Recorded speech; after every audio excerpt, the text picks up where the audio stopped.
All right, joining the show, former MLB closer.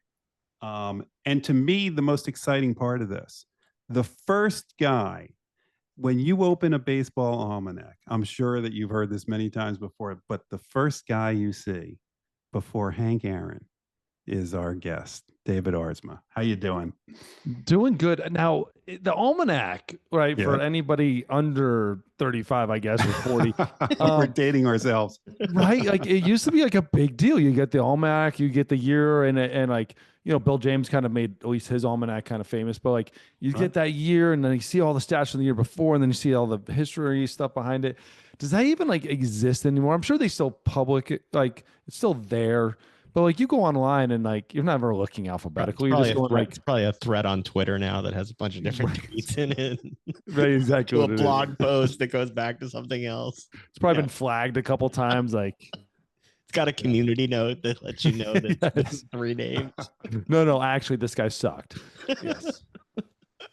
So I met you, it's got to be 15 years ago when you were a Mariners closer. The reason we wanted to have you on the show is it's spring training. And what better to talk baseball is with a former MLBer. But before we get to the actual spring training and all of that good stuff, every time we have a ball player on, we got to ask the story. What is your best, most memorable minor league story? Oh, best minor league story. So I spent a lot of time on minor leagues, so like in and out, up and down, up and down. Um, I would have to say the one that always jumps out to me the most is like my very first day.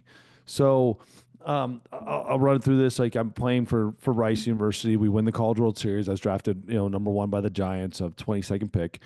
So they sent me to San Francisco, and then the next day, um, the assistant GM, I'm just blanking on his name on time. He became the GM for a little bit, but he drove me actually. He actually drove me in his car down to San Jose.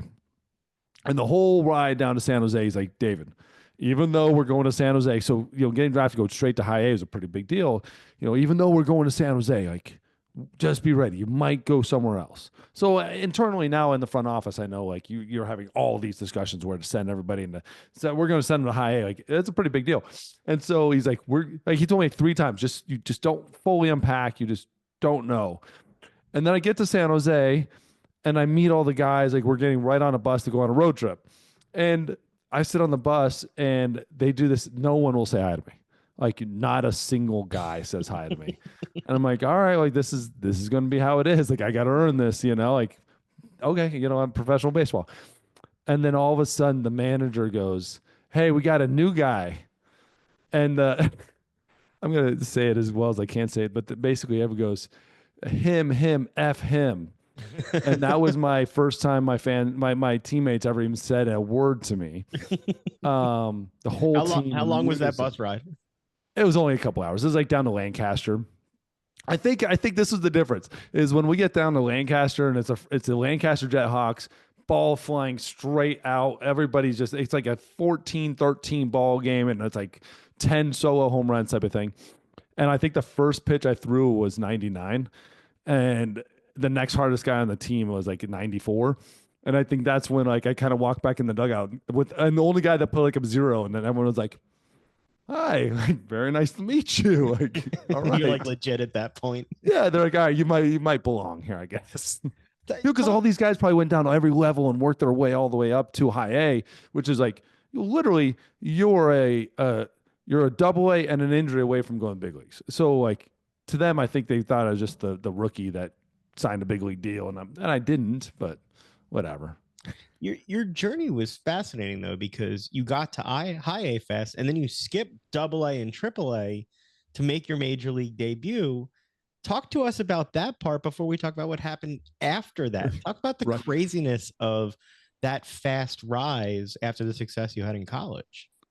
So I walked right into right into high A, and just pitched really well. And then to me, it was you were pitching in College World Series, you're pitching in Rice. We had an incredible pitching staff. So high A to me, actually, and I hate to say this, it felt really easy. Wood bats, guys are mid-season, guys like different mindsets. They're working at bats, they're trying to be professional, and you're coming in from a college aspect where these guys are like it's gung ho from the first pitch. So it actually was like really easy, like just throwing super hard. I think at the time, also might have been throwing really hard and throwing enough strikes, and they weren't used to that yet. Where nowadays, like everybody throws 95 plus, or then like you're just sitting 96, 97. I was like, eyes are wide open, like this is crazy. So I pitched like half the season in or whatever, 18 games in high A. Go to the Arizona, like the not the fall league, but the winter or the instructional league, and I won instructional league pitcher of the year. I think I gave up one hit, one run. Like it was the first batter I faced, gave up a home run. That was the only hit I gave up like the whole instructs. So that pretty good impression. Then I go to spring training and just kind of dominate, back in the bullpen, eighth, ninth inning, cleanup innings against the high A, double A pitching, hitting. And then all of a sudden, like you start noticing I'm getting like sixth inning, fifth inning, like, like following the starter, facing the dudes. And I just kept kind of getting outs because like it just kind of hit the ground running. And then you kind of learn the big leagues. And it took a little while to actually establish myself in the big leagues, but it was amazing. To me, it just felt like what I was supposed to do. I'm here to be in the big leagues. Why wouldn't I be? Like, why do I have to go to AA, AAA? Who cares? I'm going to be a big leaguer. I remember first day of big league camp, the AA trainer goes, "Hey, I'm so and so. I'll have you in AA this year." And I just remember back in my mind, like, "Nope, no, you're not." Like, maybe, but like, if I have anything to do with this, like, no, like I'm going to like do not like you are not the GM. If you were the GM, cool. You're not the GM. I'm not going to be in AA as long as I have a word to do with it. And I wasn't until I was. I was gonna say, Were they nicer to you when you first day in the majors than they were your first day in the minors? They no. um, Here's the thing. Like, I'm really easygoing. I'm happy, kind of go lucky. I probably should have been a little bit more of like a hole. I guess that might have helped, but I don't think anybody expected me to just be kind of happy to be here at the same time, really focused on what I'm doing. So it kind of took a lot of guys surprised. And I'll be honest, looking back, I think some guys were pissed that this dude just took a job from somebody, one of their friends, one of their guys who pitched well. And I did. I took somebody's job, but I earned it. I outpitched them and get over it or pitch better. And then so it took a long time. I don't trust me. I became friends with the guys, but Matt Herges, Justin Hermanson, total complete opposite human beings. And Dustin Hermanson was telling me to be an a-hole. Matt Herges was basically be the nice guy. And so they're constantly going like this. And then AJ Brzezinski behind him, like basically just ragging me every day of my life. And I couldn't get rid of him. Like, Bonds was on that team, right? Bonds is on the team. Well, Bonds and I became like best friends. It was incredible. Because I would say after every game, I lived right next door and I had no friends because I'm first dude there. No one else wants to hang out with me because I'm 21. They're all like 30, 40. And I'm the only rookie on the team. And so I'm hanging out by myself. And then Barry's like, "Dude, come on." He goes like, and we just sat every night, talked baseball, talked pitching, talked life. And it was absolutely incredible. I'll never forget this. The next year or 2 years later, when I'm on the Cubs, he stopped spring training, walked directly through spring training, or not stop spring training, stop batting practice. We're at Wrigley, and walks directly through batting practice, stopped everything. The whole thing stopped, and he came right up to me and gave me like the biggest bear hug in the world, like lifted me off the ground. And we just like walked around the outfield all batting practice talking. And that was like one of those cool moments. Like, it meant so much to me, our little moments of hanging out together. And then you realize it meant something to him. And we skipped over from that 2004 with Barry to 2006, seeing Barry again, 2005, which is the fascinating part of your life journey to me before you get back up is, you told them on the way up, "I'm not going to be in AA." And here you're in AAA and AA. Talk about that adversity that you then faced after reaching the bigs. It's tough. The hard part is you kind of create identity of yourself, right? I am a big league pitcher. And then all of a sudden, the front office tells you, "Well, no, you're not. Not today, you're not." No, it's easily humbling. At the same time, I realized this is my job. Like, I have to get better. If I'm going to stay in the big leagues, and I knew this, if I had to stay in the big leagues, I had to become a better pitcher. I can't just throw 100, and I can't throw a mediocre 50-50 slider, and I have to learn a changeup. And so we had a lot of really good discussions during spring training. And the reality is I needed to learn a secondary pitch, a really consistent, to be a big league pitcher, not just a flash in the pan. And so the conversation was to go to AAA, maybe double A, and be a and start and be a starter. So you had to learn. So it was like basically force fed me a secondary pitch. The AAA staff was absolutely loaded with basically five veterans, I think 40-man roster guys that they can't move them, and they deserve to be in AAA. I didn't deserve to be a starter in AAA. So they ended up sending me to Double A to be a starter, and it was great. It was actually an incredible experience. I learned how to use other pitches. I learned how to pitch. I had to pitch at a lower velocity because like just starting, and so it was a ride of saying, okay, like I need to be a better baseball player if I want to actually do this. And then right in the, I was actually doing really well. I think I was leading the Eastern League in wins, maybe leading them in ERA at the same time. So I was having a lot of success, but I still wasn't quite getting that secondary pitch. And then they ended up trading me. When you look at, you were throwing 99, touching 100 before it was fashionable to do that. What's the nowadays? There are so many pitchers that are pitching 99, 100, 104. Doesn't seem like they last very long, though. What is it about pitching then versus now that you've noticed the difference? Ooh. Okay, so if we really want to get into it now, when you add the data, you add the analytics, guys are throwing a lot harder because we're one thing out, and I'll say this forever, like the steroid era was one of the greatest things that happened to Major League Baseball. I'm gonna say it because everybody learned what you can do when you're strong and you're mobile and you can actually be physically fit and versus the old school baseball player with the beer belly and all that stuff. So we sat back as humans and learned how to train without the added all the other stuff. Like you can't take a steroid, so let's learn how to do it. I mean, some guys still try to do it with other ways, but you have to be bigger, faster, stronger.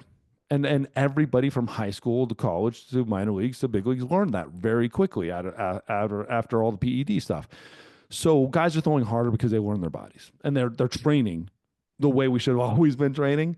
It's just now they actually like emphasize it. I remember the Giants in 2004 spring training, our gym was the size of my office, and they literally told me, don't ever enter that room.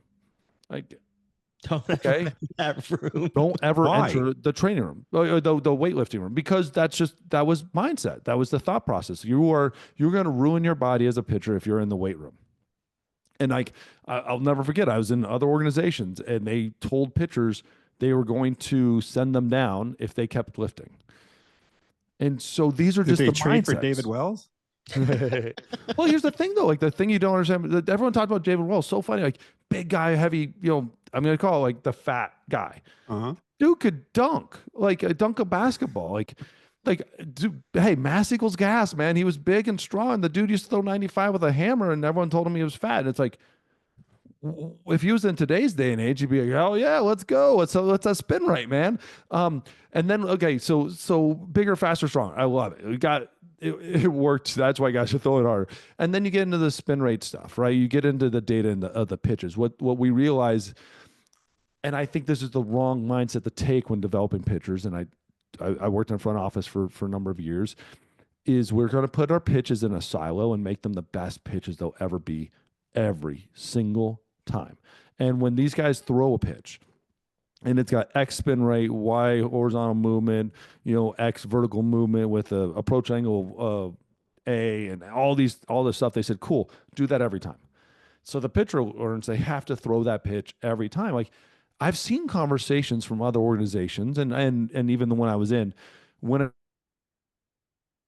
have that perfect A+ stuff, and they sit down and say, why? Like, why aren't you pitching like that? What's the problem? Are you okay? We're going to have the trainer tell you, like, your spin rate's down 50, like all this stuff. And it's like, no, like he's pitching.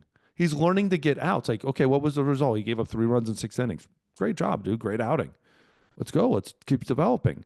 We forgot how to pitch, like Kurt Schilling always says, you pitch at 90%. And if I have to throw 100% 3 times in a game, perfect. If I have to throw 4, we're in trouble. But these guys are throwing 100% 4 times a game. Oh, sorry, like every 100% of the time they're throwing 100% of their pitches. That's when guys aren't going to last. Learn to pitch at 90 and then you add the others, but the data, the analysts and the analytics guys are telling you constantly that's not going to work because your slider has to be 2400 RPMs with a 18-inch horizontal movement, and if it's not, it's going to get hit. And so we're constantly getting these guys blowing out because they're just all out every single pitch. And we've talked to Jamie Moyer about that, about whether that is sustainable when you're not pitching, when you're just throwing and exerting max effort on every pitch and doing that to your body. And then, they talk about, oh, well, now let's change the rules. You have to face more batters. Or do we have an opener? Do we have a closer? And so is that like, what is the answer in the long run? Do you think that we see more people going back to pitching? Or No, is it just they're going to churn through more arms because they keep throwing? That's all they're going to do, and they're not going to care because they don't. They have enough arms, and that's the thing. You want to know the real answer, and this is the hard reality that will never happen. This is the only way to fix pitching with this. Take away the radar gun. Don't show it. Don't show it on TV. Don't show it in the stadium. Don't show it at every minor league ballpark, every college ballpark. Don't show it. They'd have to find a different sponsorship. Exactly. You're not going to find an answer. Like we literally every single pitch, the major league coaches have it in their dugout exactly what the spin rate, velocity, everything about the pitch. It's on their hands. And the moment that pitcher comes in, they said, "Hey, that third pitch to the second batter, what happened?" If they wanted to, they could do that instead of saying, "Hey, come on in. What were you feeling? Hey, that third pitch to the second batter it looked like you kind of like got a little under it. What do you think?" And they learn how to pitch, but you're never going to go those days. So when you add more batters or like minimum innings, you're just going to get guys hurt because they're just going to try to throw just as hard every pitch. Because why would you? If you're not throwing 100% every pitch, some dude's going to pass you in the minor leagues. Some dude's going to get a call up before you. It's the most ridiculous idea in the world that the answer to getting guys to hit more is to hurt pitchers. Like, learn how to hit. It's not that hard to learn how to hit better instead of just trying to hit home runs. We're trying to hit home runs left and right. You hear it nonstop. Well, then what does a rise do? The rise is killing the ball. Stephen Kwan is killing the ball. That used to be just what hitters did, and then they added power to it. Now guys are adding power and then trying to learn how to hit. And so hitting used to be about adjusting the pitching then adjusted the hitting. Pitching is just in an age right now where we don't have to adjust. Hitters haven't even tried to adjust yet. How much is specialization and the roles that people are in contributing to it? I mean, we've talked for a long time with athletes about, kind of knowing your role so you can have your routine and know when you're going to come in. Yeah. But then you get these guys that they're the lefty specialist or the righty specialist or they throw the off speed that the batter chases. And so they're being defined in these roles, but then they're being churned up in those roles. So how important, you were a closer, you knew what your routine was. How important is balancing roles versus putting people in these roles that make it that they're not sustainable for the long term? Yeah, the roles I think are incredibly important for somebody to be able to do their job really well, right? If I want to go out there and be a great closer, like put me in the closer's role. Like you can't tell me I'm going to close one day, throw the seventh one day, throw the eighth one day, and you expect me to be prepared every day. I mean, that could be a 2 hour gap of when I have to actually be ready to perform. You would never ask that of anybody in any other sport, right? Imagine having a kicker and you never even have him warm up or kick a ball until overtime when the game's on the line.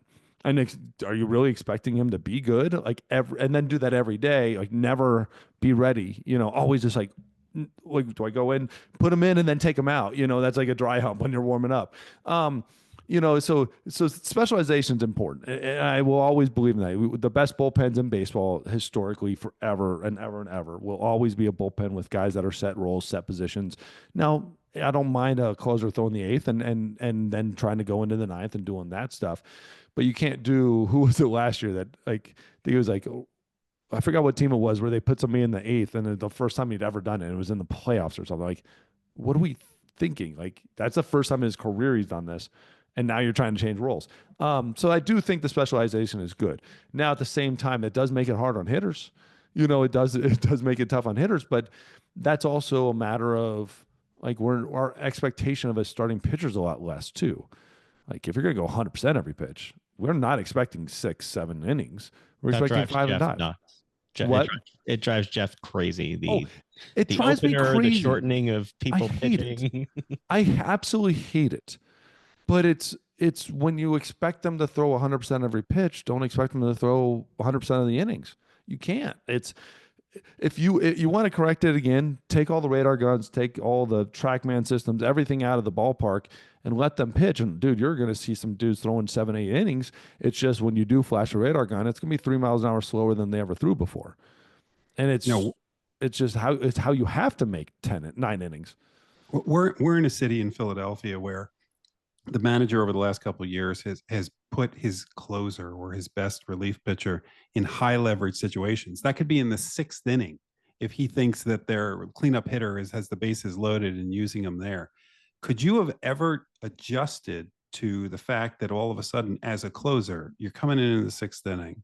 And my second question is, how does that mentality develop? We see closers have this different kind of mentality when Y'all are they an are in the interesting bunch. game on the line, 9th inning versus put them in a non-safe situation, and it just doesn't seem like they have the same gas. That they don't seem to have, just the demeanor looks different. The shoulders are down. What is it about that? If you want a prize fighter to win prize fights, don't put them against amateurs and they expect to get the same guy.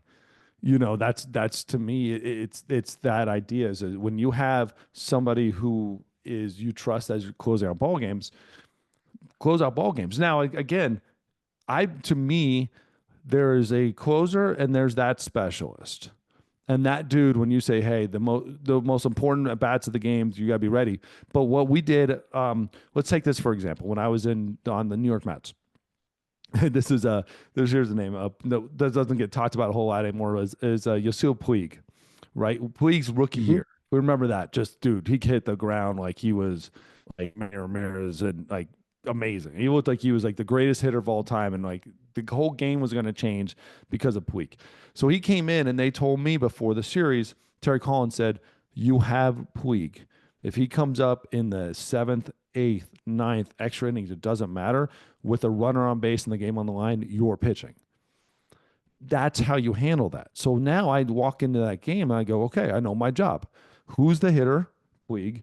What are the situations? Close game, game on the line, whatever. Be ready. So I didn't even have to ask to get ready. Like I would just start warming up. Like, yeah, I see him coming up. He's got 2 batters away. There's a runner on second base. Let's go. All right, the next first guy gets a hit. Now it's a tie ball game.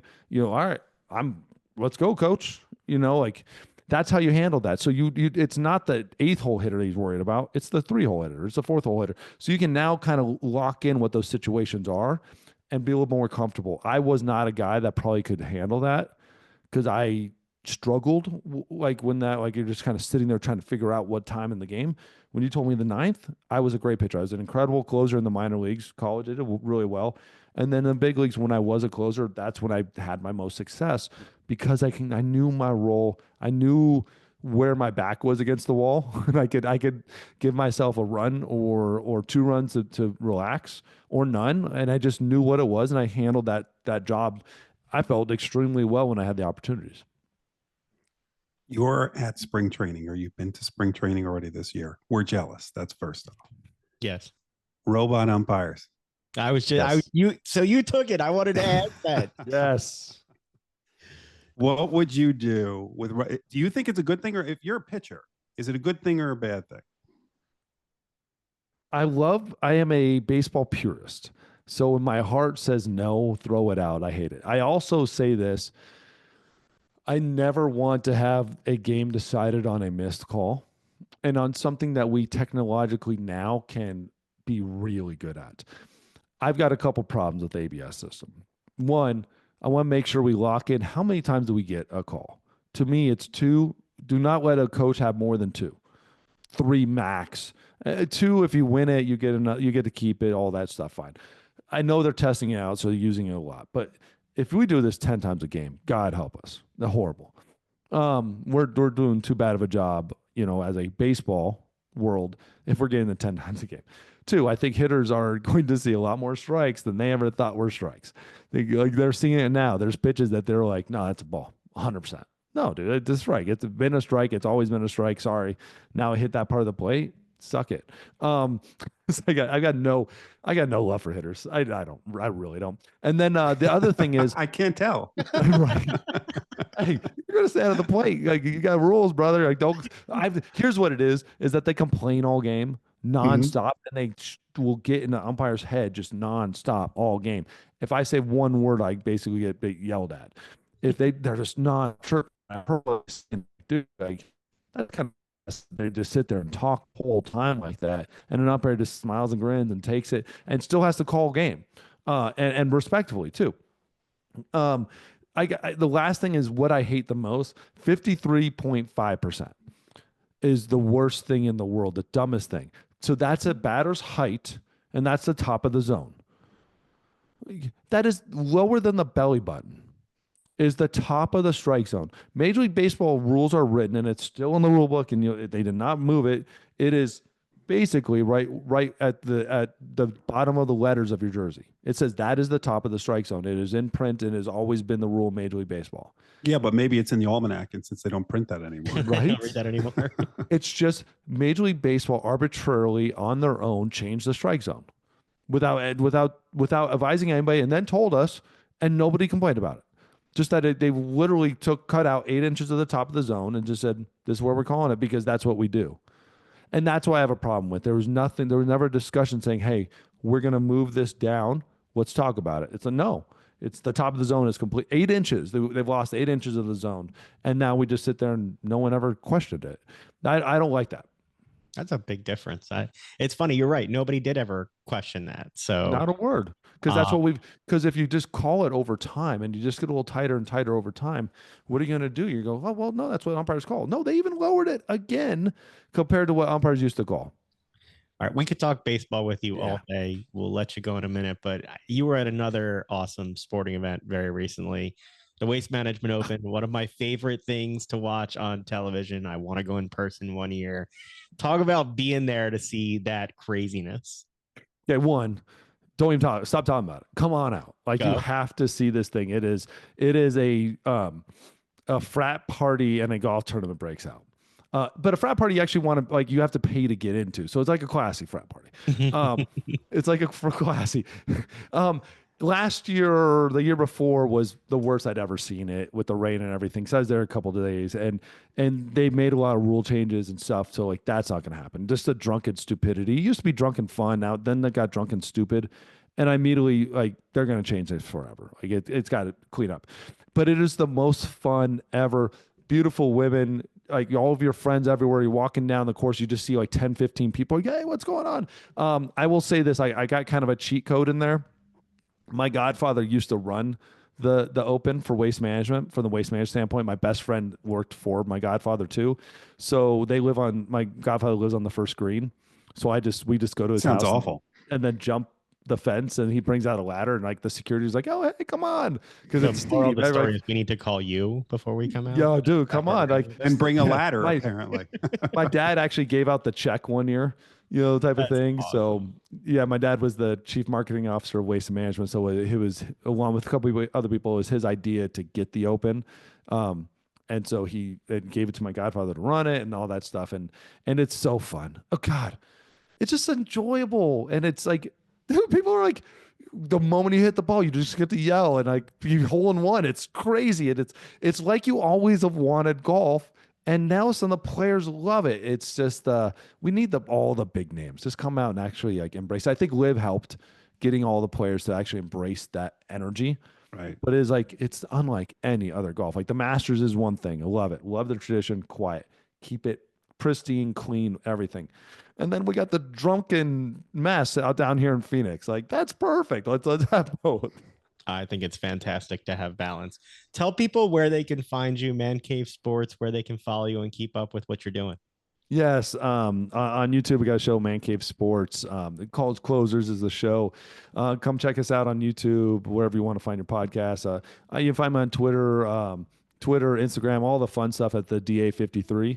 I'm there. If you got baseball questions, I ask it. If you guys want anything else, I ask it, and you can ask it, and I'll answer it. And just try to have a little fun, man. I'm trying to bring some enjoyment to this. Well, as the season goes on, hopefully we'll get to talk to you again about what's actually going on the field. It is great to get to talk to you some, David Aardsma. Thanks for giving us some time. Absolutely. We got to talk some Phillies next time too. Oh, that'd be a blast. Get in there, man. You guys have a good team. Just like You know, it's funny. I know you guys trying to go. Guys, Oh, we'll keep No, talking. we'll If you keep want. going. I heard one of the funniest things of all time was that the problem the Phillies have is they don't have enough Latins on the team. Too many Okay. white guys. There's not enough music, not enough like just energy as far as just like stupid Latin energy. Need more diversity in the locker room to have more fun.